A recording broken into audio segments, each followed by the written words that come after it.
Yo, it's ODB, our lifestyle podcast, aka OLP. We're going to hit you with another mini trucking magazine flip through. If you haven't subscribed, subscribe to this channel and search OLP via any podcast app, including Pandora, Spotify, Podbean, Apple Podcasts, iHeartRadio, you name it, our lifestyle podcast. We're out there. Check us out, 5.5 years strong. So, let's jump right in. I know many of you probably have been waiting for this to drop. I know I kind of take a little break since I spend so much time on the podcast. This is issue 28 of Mini Truckin Magazine, November of 9 Trey. And this one definitely is historic. Basically, for those that don't know, this was the first negative camber truck to appear on the cover. They went on to have 25 covers. That includes covers with multiple vehicles. For the most part,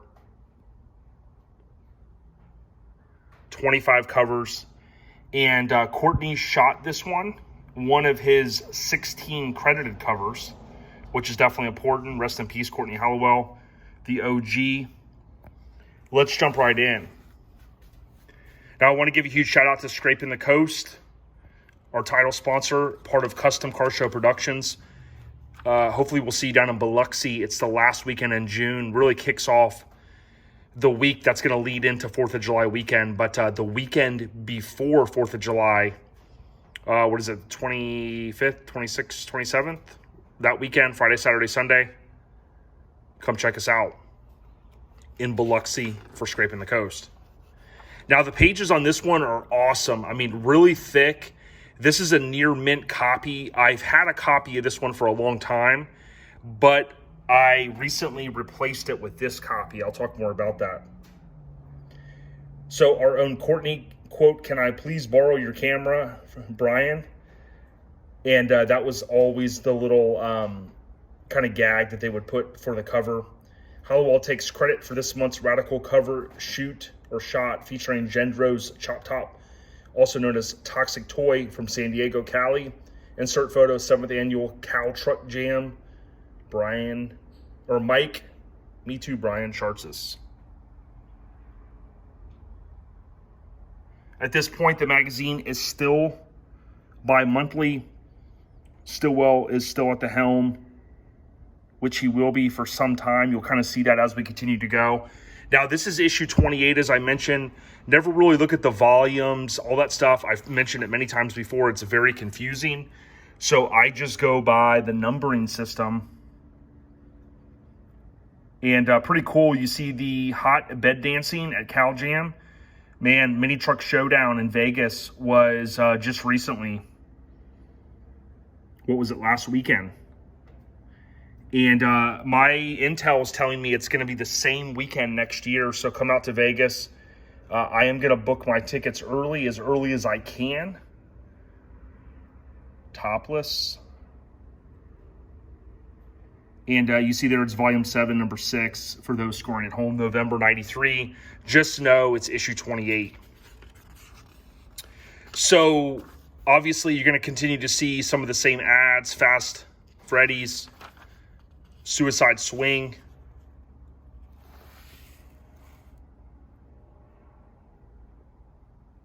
Classic. Hard body.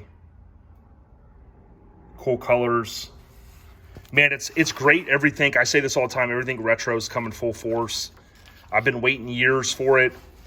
For the longest time, Florida was known as like the neon capital. And now it's cool to have neons. Shartsis shot neon notion. And if you take a look, Plantation, Florida. DEK photography. And then Shartsis did the write-up on this one. But it was kind of always a joke for years. It's like, oh, Florida's got all the neons. And it was a big thing in 80s and 90s and probably beyond. And now you see the likes of neon companies coming back. I saw someone comment on Instagram saying, wow, why would I pay that much money for neons if I could go get LEDs for much cheaper? And that company responded back, nothing glows. I think it was Underglow. I think that's the company that's came back. Nothing glows like Underglow. And it's true, LEDs are awesome. The technology is great, but if you see that real neon kind of purple colors, man, do they stick out. Pinks and purples and whatever color you're rocking. Pat and Melissa Maxwell, so Pat Maxwell, Cali-inspired 93 Isuzu Amigo. I wanted to kind of go back to this for a second. We all know the name Pat Maxwell. And you see there, H-Town 93, this was his.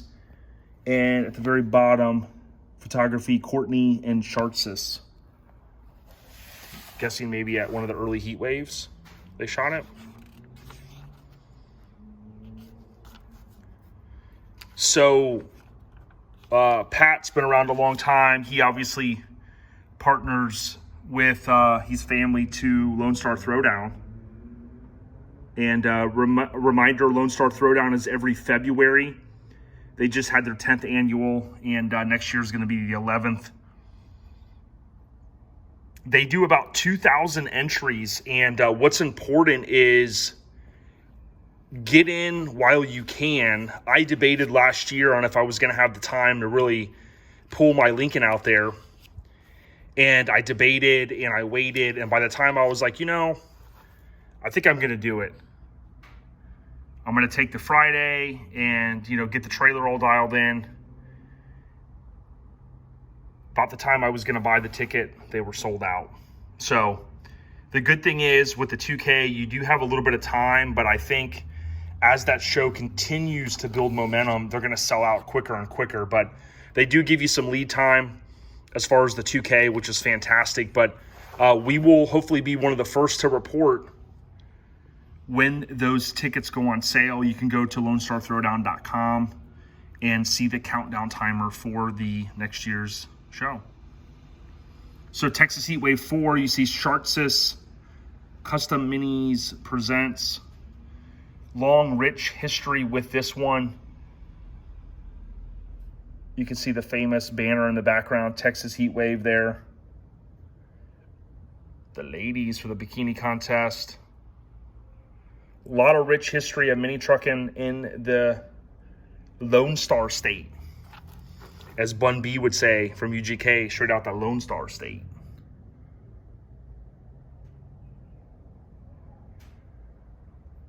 Taking my time going through this one, checking out all the stuff for anybody that needs to know intel on these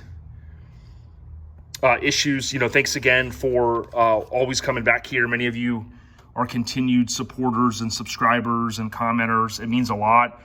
We need to get to 1,000 subscribers so we can shift this thing into high gear. So tell your friends to check us out. If you got group text with the homies and the chicas and club mates, say, yo, do me a solid. Hit follow, hit subscribe on the podcast and YouTube channel. Now, I think Apple has changed the terminology. Real clean truck here. Courtney shot it. This was Roger's truck from Vegas. A lot of history, mini trucking history in Vegas.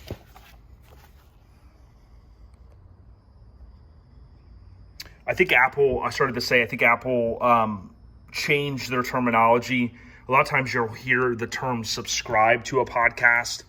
I think Apple's view of subscribe kind of means that that's a paid type subscription, whereas I believe they did, or they were going to change the verbiage in the podcast app to follow, because they announced they're going to be offering other type of paid content from podcast creators. Not sure how that will go with us in the future. We've been 5.5 years strong of free content, hundreds of thousands of downloads. Much love to everyone that has listened or continued to listen. I know some of you have different jobs, and it's easier for some, it's tougher for others, but hopefully when you're on the road to shows, if nothing else, you're tuning in. Here's an old school Ron Francis which was known as Francis Wireworks, up in Chester, PA. I actually ended up using their wiring for my S10 Bada Bing that was on the cover of Mini Truckin in 2013.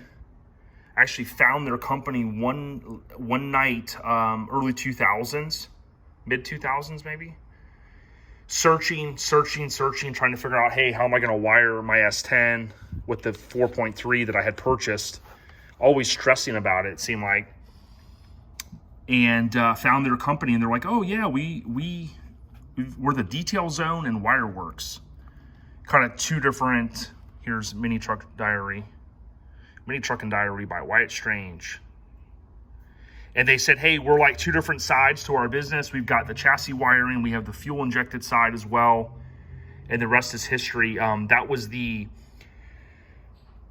really the easiest wiring kit instructions you could deal with, and it made my life a lot easier getting that thing dialed in. Truck runs great. Recently had it up at Mini Nats, and huge shout out to Jimmy at Jimmy's Running Customs and Tim. They did a huge punch list of just things that I didn't really allow for Jimmy and those guys to finish since we pulled the truck back in February of 2012. Took it to Big Bodies. He finished the interior. Safari. He finished the interior, and right before ShowFest 2012, we debuted the truck. Mission accomplished. Boom. Rest is history. But it was good to be able to go back and get some things dialed in. Okay, so Brian Jendro's truck, Toxic Toy. This thing is amazing. A couple things. You got Hot Dog Designs, who painted this thing. Now, he also painted Total Chaos. He loves hot dogs. If you follow him on Instagram, on Wednesdays, he loves to post Wiener Wednesday. And we're talking hot dogs. Now, I replaced this copy because the copy that I had for a long time was missing pages of this feature. Basically, from what I could tell, someone had split the binding and hung up the feature or whatever. This was not an issue that I remember owning when I was a lot younger, but rest assured, I do have a full, very near mint copy. Now, again, I can't stress this enough. There's huge significance. This truck is still around.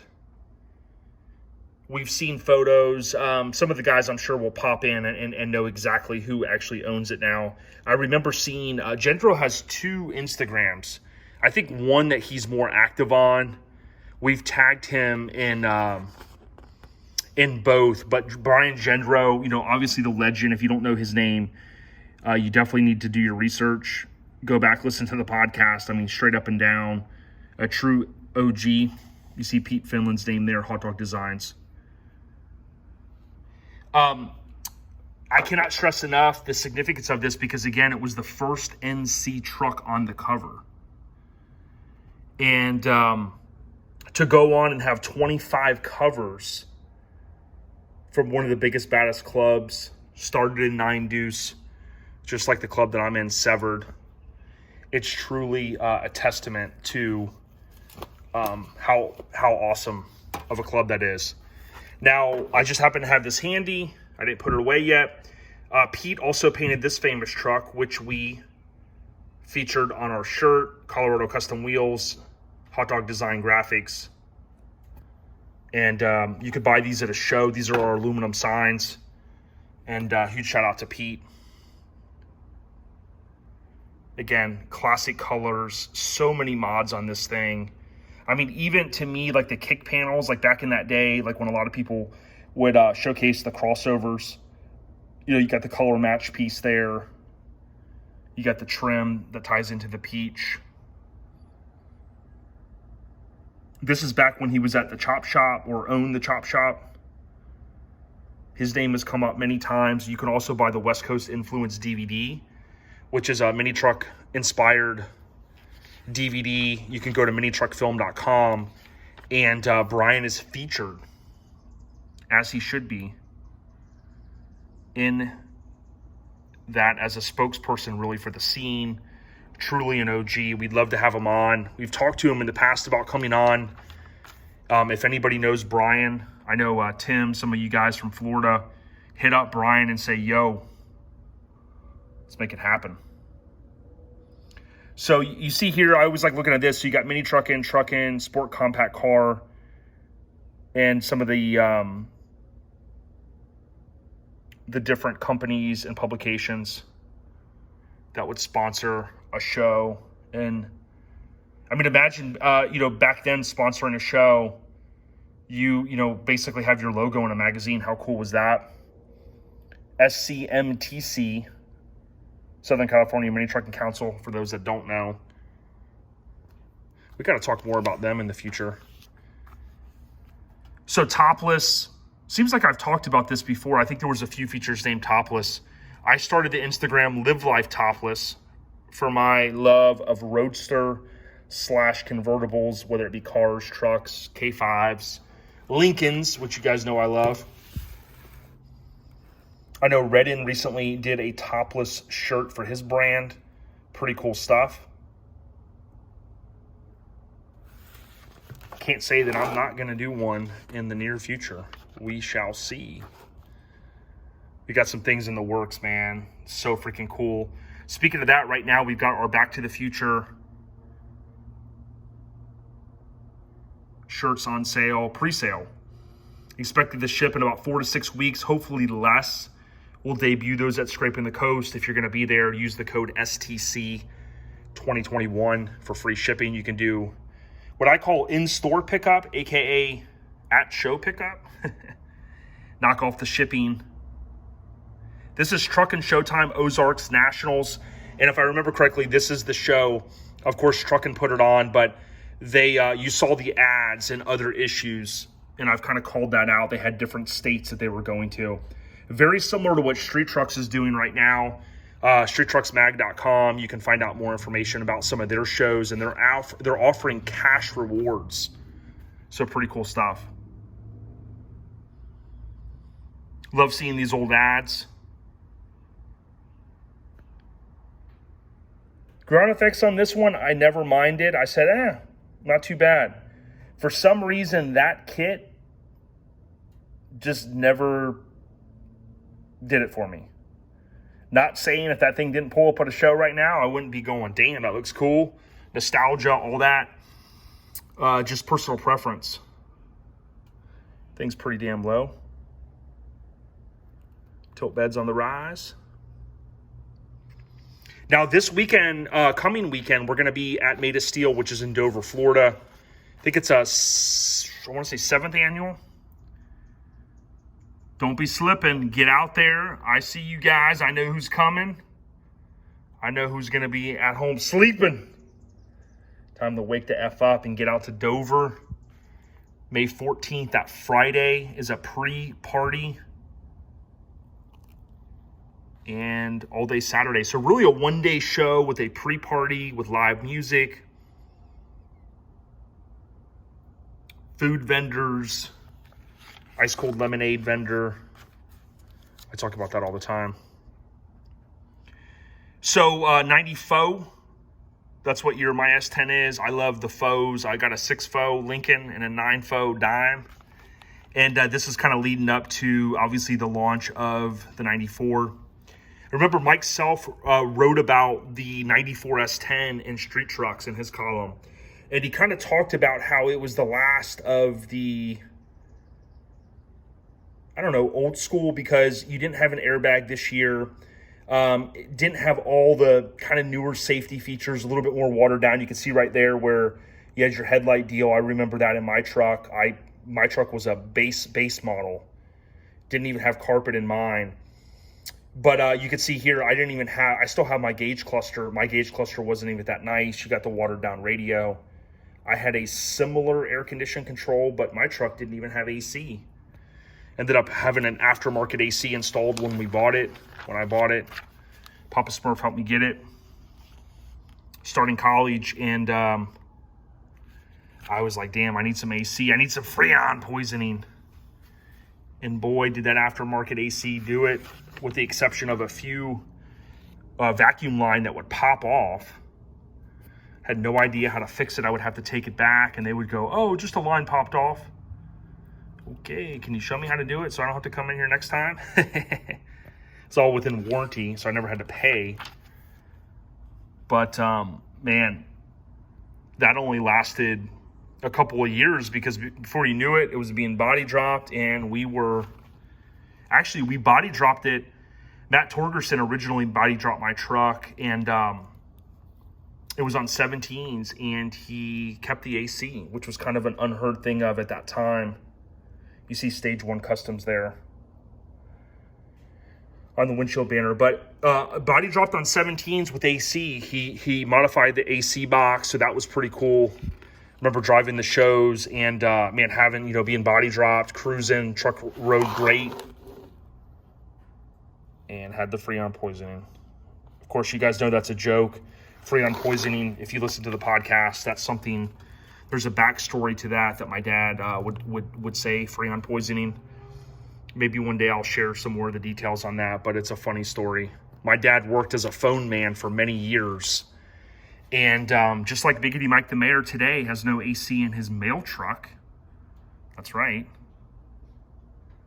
My dad didn't have AC for over 20 years in the trucks he drove. In Florida. Now that's old school. Killer wheel. This one's always done it for me. Love that wheel pattern. And this is red Sled. I always wondered if this went on to be another truck. Mark Gentry's from Bakersfield.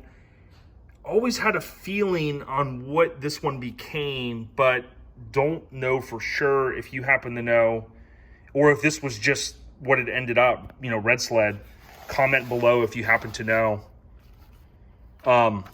If it did turn into another truck that I'm thinking, let me know what your thoughts are in the comments. Appreciate all the comments. Joe Greaves here, he shot my truck for a feature that never ran. OG, real good dude. But speaking of the comments,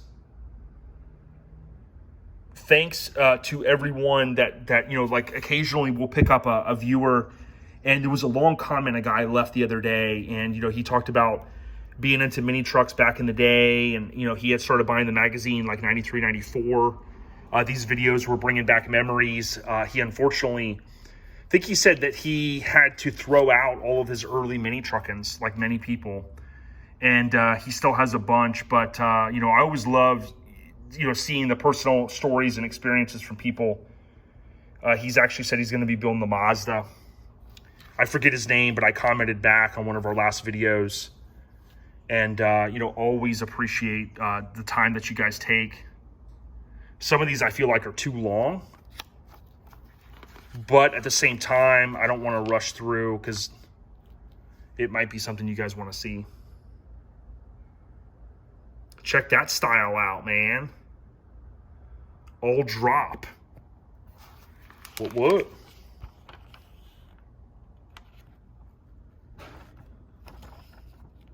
Purchased from Ballistic. No way. The history? What do you think? I'm hearing more chatter about a truck called Ballistic. Don't call it a comeback. We'll have to see. We'll have to see. Bad Attitude.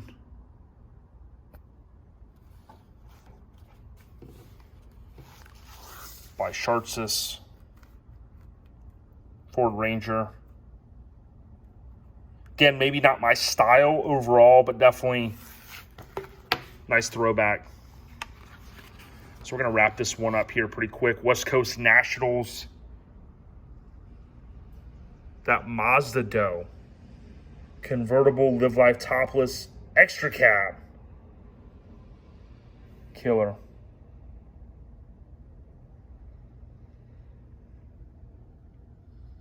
9 tray by Courtney, the OG.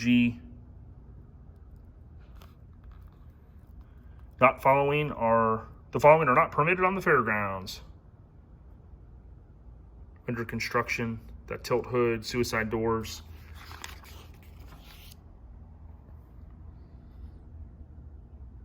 Might recognize that truck.